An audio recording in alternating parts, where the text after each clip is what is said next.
ihanat ja tervetuloa uuteen vlogiin. Tää vlogi on aika samantyyppinen kuin toi edellinen. Tai no ei nyt silleen, että mä en vietä vappua tässä vlogissa, mutta et niinku höpöttelyä taas on luvassa. Ja tossa, no mä nyt ihan vielä tiedä, että mihin kohtaan mä laitan noi klipit tosta, kun käytiin Lappeenrannassa. Ihan siis muutama klippi vaan siitä kuvasin, miltä mä näytän. Ja mulla oli sellainen mekko päällä siinä. Ja hiukset ihan takussa. Mä yritän tälleen sormiharjata niitä. Mut joo, niin olin siis mun tädin miehen 70V-synttäreillä Lappeenrannassa. Käytiin siellä silleen päiväseltään. Että oli aika silleen pitkä päivä. Istuin paljon autossa ja mä oikeesti ihmettelin, että miten mulle ei tullut huono olo ollenkaan, vaikka mä olin välillä puhelimellakin. Kuuntelin siis toki paljon musiikkia ja pidin silmiä kiinni, mutta silleen mä olin takapenkillä ja mä oon siis pienestä asti kärsinyt matkapahoinvoinnista, joten mä ihmettelin isosti, että mulle ei tullut huono olo, vaikka me matkustettiin kuitenkin 4 tuntia per suunta. Ihanaa on taas kuvata tätä vlogia. Musta tuntuu, että tää päivä on ollut jotenkin... Mun on ollut vaikea tottua nyt siihen, että William ei ole täällä. Ja mä oon koko päivä ollut yksin ja koittanut saada jotain aikaiseksi. Mä oon pakko harjaa näitä hiuksia. Mä en muista, onks mä harjannut nyt tänään ollenkaan. Ja mä kaljuunnun. No en oikeesti, mutta siis musta tuntuu, että mut lähtee ihan älyttömästi hiuksiin. Mä ajattelin syödä tän kasvishernekeiton iltapalaksi kautta päivälliseksi. Kello on kohta 7. Ja siis mä en joskus tykännyt ollenkaan hernekeitosta, mutta tää kasvishernekeitto on mun mielestä oikeasti hyvää. Ja voi tietysti olla, että makukin on vaan muuttunut. Mutta siis suosittelen testaamaan, että jos et oo ennen tykännyt hernekeitosta. Mutta sitä ei kyllä näytä kauhean hyvältä. Mutta niin, että jos et oo ennen tykännyt siitä lihaversiosta, niin tää kasvis on mun mielestä tosi paljon parempaa. Ja todella edullista. Tää on hyvää tämmöstä opiskelijaruokaa. Mä oon nyt yksin kotona, mut näköjään mä syön silti edullisesti, tai se on jäänyt vähän niin päälle. Me nimittäin Williamin kanssa vähän harrastetaan sitä, että ostetaan niin edullista ruokaa. No tää hernekeitto nyt en siis joka päivä syö, mutta aina silloin tällöin nykyään, niin se kuuluu siihen edulliseen ruokaan. Myöskin siis käydään yleensä, no tääkin on sieltä ei nyt joka päivä, mutta siis silloin tällöin käydään tuossa meidän lähisalessa 8 jälkeen ostamassa niitä paistopistetuotteita ja kaikki -30%, niin koitetaan säästää sillä vähän rahaa, koska tosiaan mä oon opiskelija ja Williamilkaan nyt ei mitkään miljoonatulot oo, niin se on hyvä siihen. Ja mun tuli mieleen, että mä en tiedä, onko mä sanonut täällä vlogin puolella, mutta mä en siis nykyään syö lihaa, tai jos syön, niin tosi harvoin, ja sit mä haluaisin varmistaa, että se on vähän eettisemmin tuotettua. Ja mä siis hirveämmin oikeastaan edes tykkää lihasta, että mua jopa niinku ällöttää se. Ja musta tuntuu, että kun mä näen lihan mun edessä, tai niinku mulla olisi lautasella joku liharuoka, niin mä siis näen mun silmissäni jonkun kuolleen eläimen, niin mä en vaan oikeasti kykene enää. Mä oon nähnyt liikaa kaikkia kamalia videoita ja mä seuraan Oikeutta eläimille tiliä Instagramissa, niin mä oon nyt sit siirtynyt syömään kasvisruokaa.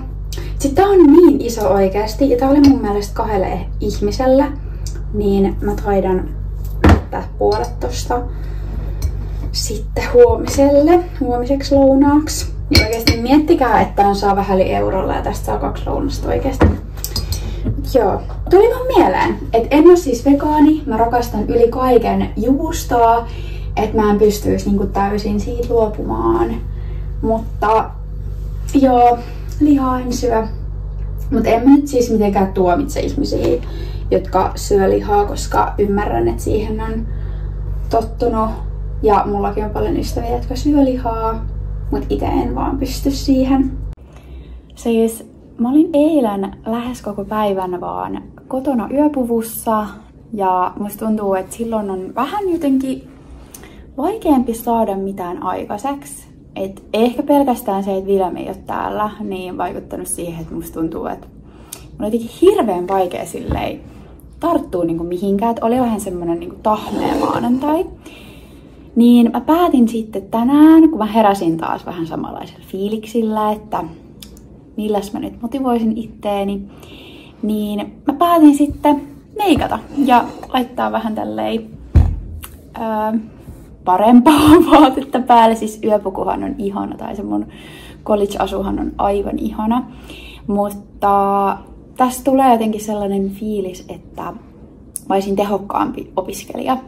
Niin suosittelen kokeilemaan, että jos teilläkin on vähän semmonen tahmea päivä ja ootte opiskelijoita kanssa, niin kuin mä, tai vaikka teette kotona töitä, niin mua auttaa ainakin itseäni, että vaihdan vaatteet vähän hienompaan, tai silleen, niin kuin, että kehtaisin mennä näissä tonne keskustaan. Ja itse asiassa mä mietinkin, vaikka tuolla on vähän tollanen kehno sää, että sataa vettä, ja ei paista yhtään aurinko, tuulee, mutta mä ajattelin kävästä kirppiksellä. Mulla on jotenkin sellainen olo, että tänään mä haluan hiukan käydä ulkona ja mun pitäisi itse asiassa katsoa, että onko siellä yhdet sellaiset korkkarit, kun mulla oli tollanen pöytä. Ja silloin kun mä hain niitä mun vaatteita sieltä, niin mä en löytänyt yksiä korkkareja, enkä ollut niistä saanut siis mitään rahaa. Niin pitäisi käydä katsoa, että onko ne siellä. Onks ne siellä jossain? Ja tänään on myös viimeinen päivä tehdä se. Niin tossa on niinku parikin hyvää syytä, että miksi menisin keskustaan.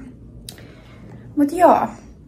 Mulla on siis ei mitään superhienoa päällä, mutta ihan tämmöiset perus mustat housut ja toppi ja sitten tällainen neule. Ja olihan mulla siis eilenkin välillä se valkoinen neule, koska musta tuntui vähän samalta, että mun täytyy nyt pukea jotain muutakin. Ja mä kävin siis kaupassa kerran tossa mun lähisalessa.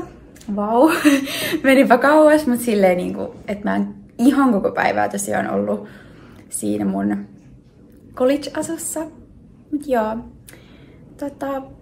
mä tykkään siis meikata ja musta jotenkin se on tosi kiva. Mä kuuntelin äsken itse Sointuborin Kaaoksen kaunottaret podcast-jakson ja siinä samalla sit laittauduin. Ja hörpin tätä ihanaa clean drinkkiä. Mä tilasin mun ystävän kanssa vähän aikaa sitten 2 sellaista 24 pakkausta. Tai siis niinku, että yhdessä kontillisessa tai pakkauksessa on 24 tätä makua, white strawberry ja sit sitä vadelmaa. Mä oon ihan koukussa noihin. Mutta ehkä mä nyt sallin tän itselleni, koska tässä on hiukan vähemmän kofeiinia kuin Nokossa. Ja tässä on luonteista kofeiinia. Ja sitten kun nää on tehty tosta hävikkiomenasta, niin se ei ole niin paha sit kuitenkaan, jos vertaa Nokkoon. Siis näyttääkö tää asu teidän mielestä jotenkin keväiseltä kautta kesäiseltä, koska mun mielestä ei. Tää on nimittäin mun talvitakki, mutta koska tuolla on niin kylmä, niin mun on pakko pukehtaa edelleen. Siis tulispa kesä oikeesti. I miss you summer oikeesti niin paljon. Ja tuossa oli yksi päivä, kun oli jopa 20 astetta, niin mä luulin hetken aikaa, että kohta tulee kesä. Mut ei siltä näytä. Mut hyvä, että on lämmin takki, ei ainakaan tuu kylmä.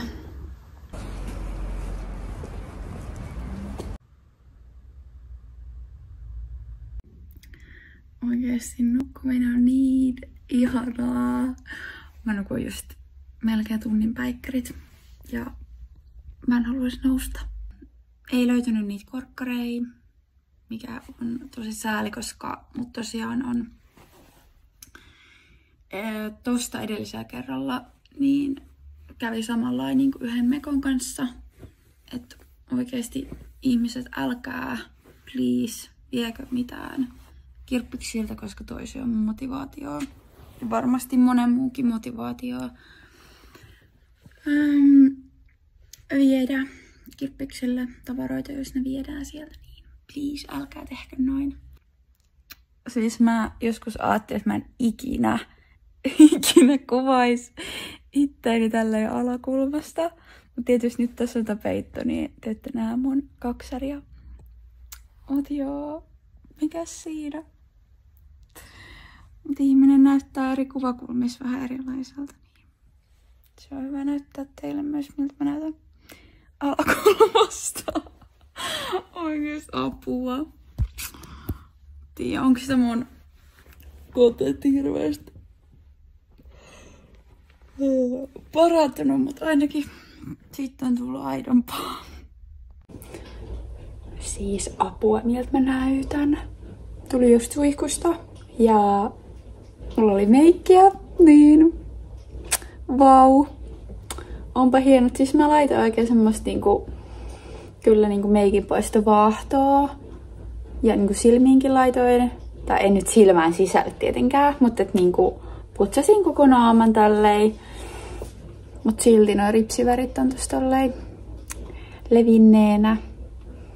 Tämmönen panda. No niin, mä en oo enää panda.